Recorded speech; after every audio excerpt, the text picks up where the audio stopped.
আবার আমাদের কাছে কিছু মেয়েদের সম্পর্কে কিছু বলতে চাইছি আর কি। হ্যাঁ, মেয়েদের কোনো সম্মান নেই।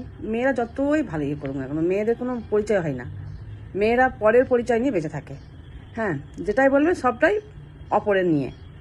যেমন ধরুন, আমি কি বলবো, যেটাই বলবেন, মায়ের বাবার বাড়ি, ভাইয়ের বাড়ি, শ্বশুর বাড়ি, তারপরে কি স্বামীর বাড়ি, ছেলের বাড়ি, তবু নিজের বাড়ি হয়। স্বামীর বাড়ি আমার বলে আপন করে নিয়েছি, পরের ছেলে আপন ভেবে মনে স্থান দিয়েছি।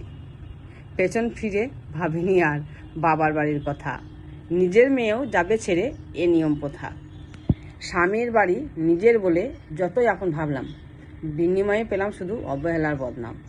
আমি যত যাই করি না কেন, আমি আমার নিজের বলে স্বামীর বাড়ি, শ্বশুর বাড়ি, যার বাড়ি বলি না কেন, যাই ভাবি, আমি যতই ভালো কাজ করি, আমার সেই বদনামই হবে।